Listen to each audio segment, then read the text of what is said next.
Serginho, bebê, criança, Rainide, como você começou o quadro dizendo, são crianças, né, são bebês que demandam muito dos pais, são crianças muito exigentes, mas é uma demanda assim fora do normal. Aquela criança que chora o tempo todo, que só quer ficar no colo, que só quer saber de mamar, que troca o dia pela noite, não dorme, acorda toda a noite inteira.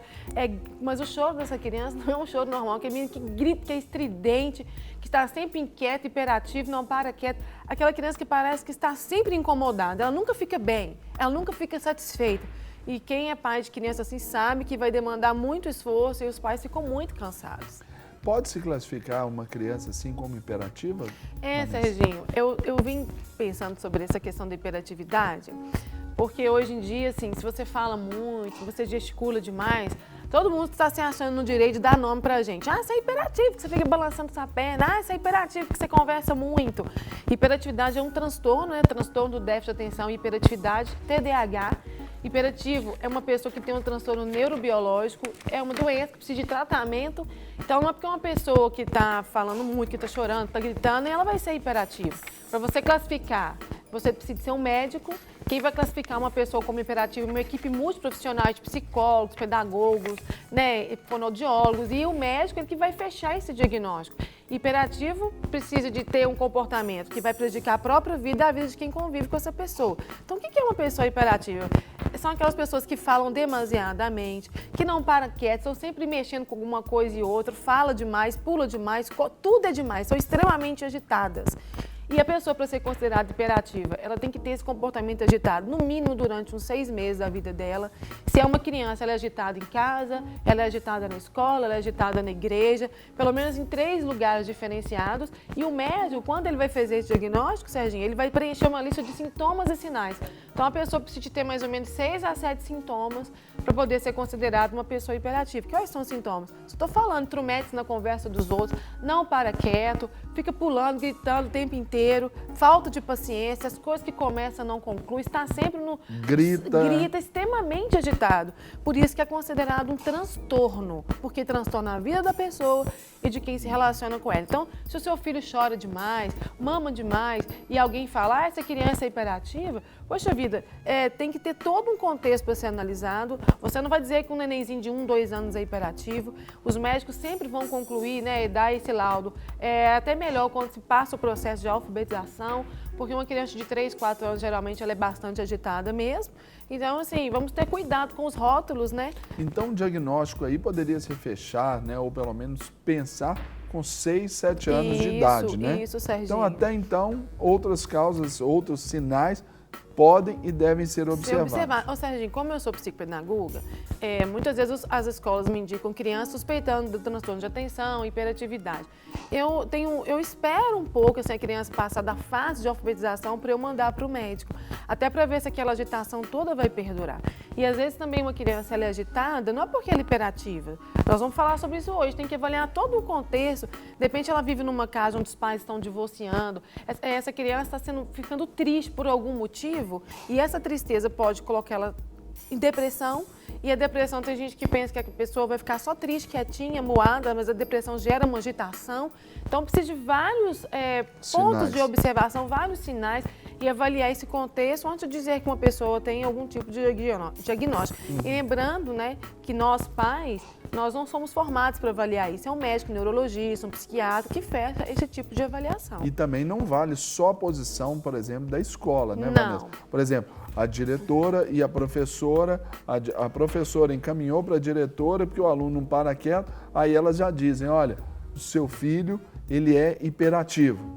Também não é o suficiente. Porque nós, professores, por mais os educadores nas escolas, por mais bem intencionados que a gente estiver sendo, nós não temos essa formação clínica, né? A professora ela pode estudar, conhecer sobre o assunto, mas quem dá um diagnóstico desse, Serginho, é um médico. Então ela pode falar, seu filho está muito agitado, está muito desatento na sala de aula, está dando muito trabalho aqui pra gente. E tem uma série de motivos também que podem ser observados, né? Talvez até o próprio interesse ou desinteresse do aluno com relação ao conteúdo ali que está sendo dado na aula. Isso também interfere. É verdade. Né? E às vezes, assim, Serginho, quando o pai coloca uma criança na escola, ele não está levando para o psicólogo. Então, às vezes, ele não vai contar para a professora que está tendo um problema de desavenças em casa, que está tendo brigas, que está tendo algum problema a nível familiar. Então, a professora, às vezes, não tem essa informação que um psicólogo vai ter, que um médico na área clínica vai ter.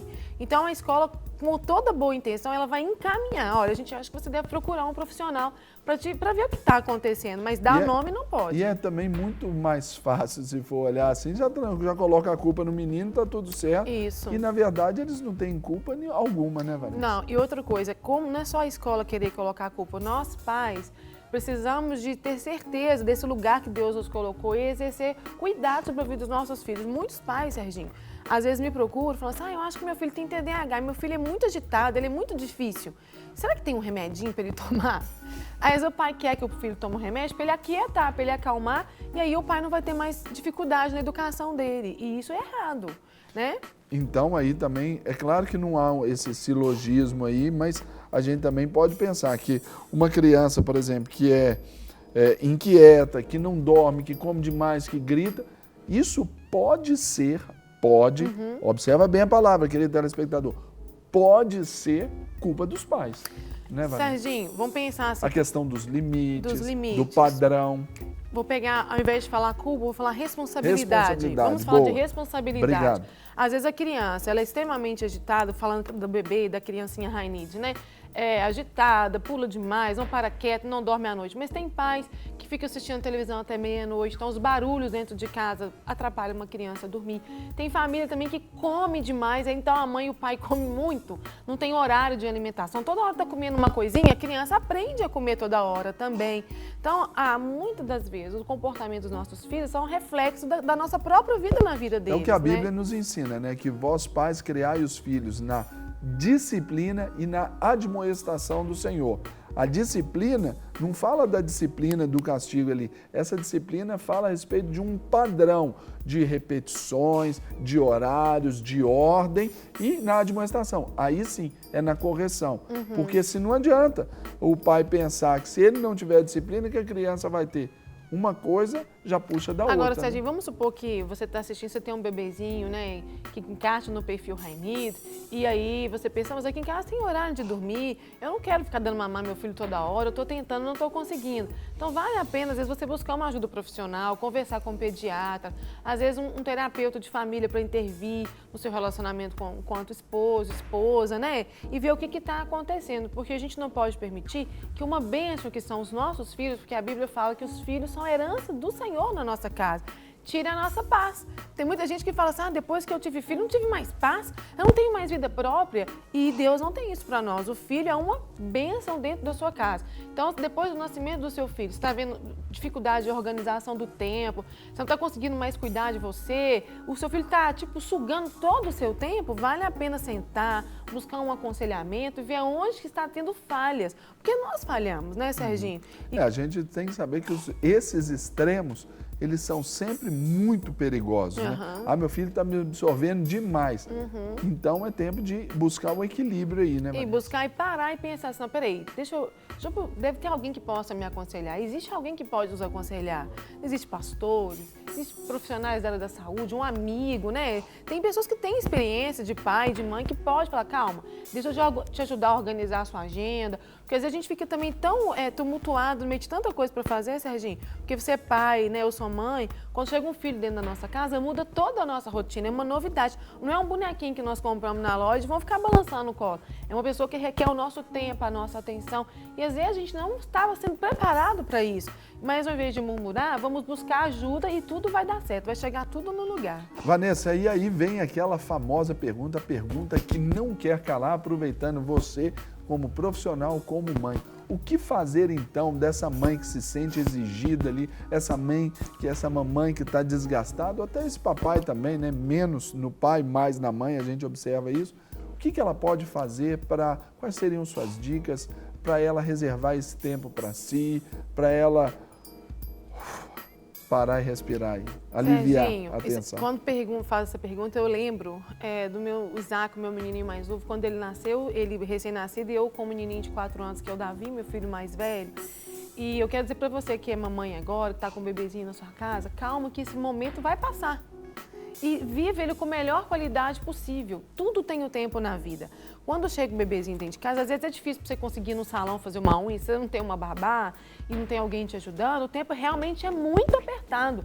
Mas é uma fase, isso passa. Daqui a pouco você está com 4, 5, 6 anos, você vai lembrar desse dia e espero que você lembre com alegria. Porque eu também já passei isso. Ficava, meu Deus, às vezes levantava o seu cabelo para a nossa alegria, né? Você olhava para o espelho, ele trincava, o espelho começava a chorar. Mas são momentos na nossa vida. Ninguém vai viver assim o resto da vida. Em nome de Jesus, ninguém vai ter uma depressão. Vamos superando essas dificuldades, né? Então, você, mamãe, que está aí na sua casa, com seu neném novinho, com uma criança aí que está te exigindo muito tempo, separa um tempo para você, sabe?